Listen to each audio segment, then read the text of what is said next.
Hello दोस्तों, आज की कहानी है सास बहू। बहू कहाँ मर गई? अंदर से आवाज आई, जिंदा हूँ माँ जी। तो फिर मेरी चाय क्यों अभी तक नहीं आई? कब से पूजा करके बैठी हूँ। बहू बोली, ला रही हूँ माँ जी। बहू चाय के साथ भजिया भी ले आई।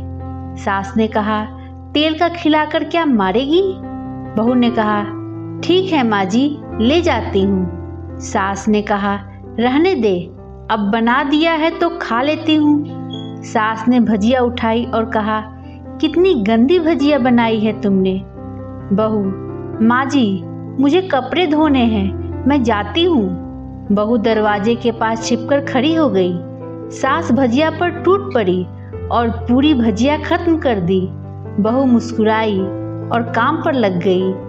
दोपहर के खाने का वक्त हुआ। सास ने फिर आवाज लगाई, कुछ खाने को मिलेगा? बहू ने आवाज नहीं दी। सास फिर चिल्लाई, भूखे मारोगी क्या?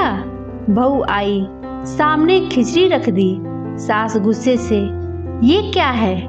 मुझे इसे नहीं खाना, इसे ले जाओ। बहू ने कहा, आपको डॉक्टर ने दिन में खिचड़ी खाने को कहा है, खाना तो पड़ेगा ही। सास मुंह बनाते हुए, हाँ तुम मेरी माँ बन जा। बहू फिर मुस्कुराई और चली गई। आज इनके घर में पूजा थी। बहू सुबह 4 बजे से उठ गई। पहले स्नान किया, फिर फूल लाई, माला बनाई, रसोई साफ की, पकवान और भोज बनाया। सुबह के 10 बज गए। अब सास भी उठ चुकी थी। बहू अब पंडित जी के साथ भगवान के वस्त्र तैयार कर रही थी। आज ऑफिस की छुट्टी भी थी तो उनके पति भी घर पर थे। पूजा शुरू हुई। सास चिल्लाती, बहू ये नहीं है, वो नहीं है। बहू दौड़ी दौड़ी आती और सब करती। अब दोपहर के 3 बज गए थे। आरती की तैयारी चल रही थी। पंडित जी ने सबको आरती के लिए बुलाया और सबके हाथों में थाली दी। जैसे ही बहू ने थाली पकड़ी, थाली हाथों से गिर पड़ी। शायद भोग बनाते हुए बहू के हाथों में तेल लगा था, जिसे वो पोंछना भूल गई थी। सारे लोग तरह तरह की बातें करने लगे। कैसी बहू है, कुछ नहीं आता, एक काम भी ठीक से नहीं कर सकती, न जाने कैसी बहू उठा लाए, एक आरती की थाली भी संभाल नहीं सकी।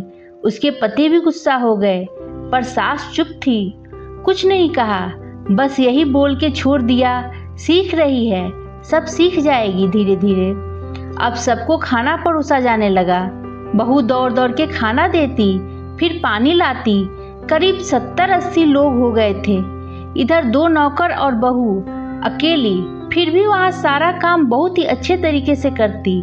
अब उसकी सास और कुछ आस पड़ोस के लोग खाने पर बैठे। बहू ने खाना परोसना शुरू किया। सबको खाना दे दिया गया। जैसे ही पहला निवाला सास ने खाया, तुमने नमक ठीक से नहीं डाला क्या? एक काम ठीक से नहीं करती, पता नहीं मेरे बाद कैसे ये घर संभालेगी।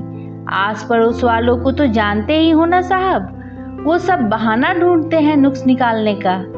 फिर वो सब शुरू हो गए, ऐसा खाना है, ऐसी बहू है, ये वो वगैरह वगैरह। दिन का खाना हो चुका था। अब बहू बर्तन साफ करने नौकरों के साथ लग गई।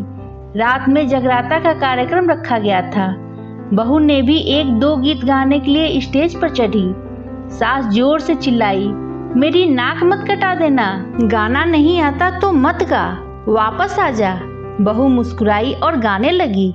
सबने उसके गाने की तारीफ की, पर सास मुंह फुलाते हुए बोली, इससे अच्छा तो मैं गाती थी जवानी में, तुझे तो कुछ भी नहीं आता। बहू मुस्कुराई और चली गई। अब रात का खाना खिलाया जा रहा था। उसके पति के ऑफिस के दोस्त साइड में ही ड्रिंक करने लगे। उसका पति चिल्लाता, थोड़ा बर्फ लाओ, तो सास चिल्लाती, यहाँ दाल नहीं है। फिर पति चिल्लाता, कोल्ड ड्रिंक नहीं है, पापड़ ले आओ। इधर उधर दौड़ने से आखिरी में उससे पति की शराब गिर पड़ी उसके एक दोस्त पर और बोतल टूट गई। पति गुस्से में 2 झापड़ अपनी पत्नी को लगाते हुए कहता है, जाहिल कहीं की, देखकर नहीं कर सकती, तुझे इतना भी काम नहीं आता। सारे लोग देखने लगे। उसकी पत्नी रोते हुए कमरे की तरफ दौड़ी। फिर उसके दोस्तों ने कहा, क्या यार, पूरा मूड खराब कर दिया, यहाँ नहीं बुलाया होता, हम कहीं और पार्टी कर लेते। कैसी अनपढ़ गंवार बीबी ला रखी है तूने। उसे तो मेहमानों की इज्जत और काम करना तक नहीं आता। तुमने तो हमारी बेइज्जती कर दी। अब आस पड़ोस की औरतों को और बहाना मिल गया था। वो कहने लगी, देखो क्या कर दिया तुम्हारी बहू ने, कोई काम की नहीं है। मैं तो कहती हूँ अपने बेटे की दूसरी शादी करा दो, छुटकारा पाओ इस गंवार से। सास उठी और अपने बेटे के पास जाकर उसे थप्पड़ मारा और कहा, अरे नालायक, तुमने मेरी बहू को मारा, तेरी हिम्मत कैसे हुई, तेरी टांग तोड़ दूंगी। उसके बेटे के दोस्त कुछ कहने ही वाले थे। उसकी माँ ने घूरते हुए कहा, चुप, बिल्कुल चुप, यहाँ दारू पीने आए हो, जबकि पता है आज पूजा है और तुम्हें पार्टी करनी है। कैसे संस्कार दिए हैं तुम्हारे माता पिता ने। और किसने मेरी बहू को जाहिल बोला, जरा इधर आओ, चप्पल से मारूंगी अगर मेरी बहू को किसी ने शब्द भी कहा तो। अरे पापी, तूने उस लड़की को बस इसलिए मारा कि तेरी शराब टूट गई। पापी, वो बच्ची सुबह 4 बजे से उठी है, घर का सारा काम कर रही है, ना सुबह से नाश्ता किया, ना दिन का खाना खाया, फिर भी हंसते हुए सबकी बातें सुनते हुए, ताने सुनते हुए घर के काम में लगी रही। तेरे यार दोस्तों को वो अच्छी नहीं लगी। जूते से मारूंगी तेरे दोस्तों को जो कभी उन्होंने ऐसा कहा। उसके यार दोस्त चुपके से खिसक लिए। अब सास बहू के कमरे में गई और बहू का हाथ पकड़कर बाहर लाई। सबके सामने कहने लगी, किसने कहा था अपनी बहू को घर से निकाल के दूसरी बहू ले आना, जरा सामने आओ। कोई सामने नहीं आया। फिर सास ने कहा, तुम जानते भी क्या हो इस लड़की के बारे में। ये मेरी माँ भी है, बेटी भी। माँ इसलिए मुझे गलत काम करने पर डांटती है और बेटी इसलिए कभी कभी मेरे दिल की भावनाएं समझ जाती है, मेरी दिन रात सेवा करती है, मेरे 1000 ताने सुनती है, पर एक शब्द भी गलत नहीं कहती, ना सामने ना पीठ पीछे। और तुम कहते हो दूसरी बहू ले आऊं। याद है ना छुटकी की दादी, अपनी बहू की करतूत। सास ने गुस्से में पड़ोस की महिला को कहा, अभी पिछले हफ्ते ही तुम्हें मियाँ बीवी भूखे छोड़ घूमने चले गए थे।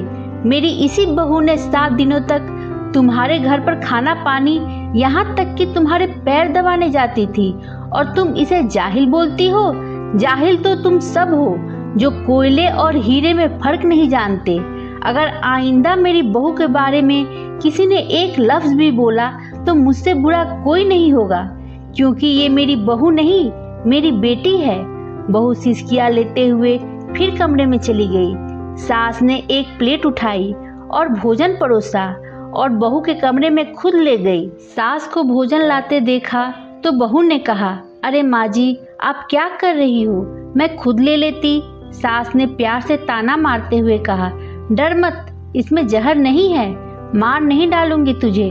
तुझे नई सास चाहिए होगी, पर मुझे अभी भी तू ही मेरे घर की बहू चाहिए। बहू ने अपनी सास को रोते हुए गले लगा लिया। सास भी रो दी पहली बार और कहा, चल खाना खा ले। फिर मजाक करते हुए कहा, फिर मेरे पैर दबाने चले आना, और ये ख्याल मन में मत लाना कि सास पैर बोलती है, किसी दिन मैं इसका गला दबा दूंगी, क्योंकि कभी मैं भी यही सोचती थी। दोनों खूब हंसने लगती है। दोस्तों, आपको ये कहानी कैसी लगी कमेंट कर जरूर बताएं, और मेरे वीडियो को लाइक शेयर करें, मेरे चैनल को सब्सक्राइब जरूर करें। धन्यवाद दोस्तों।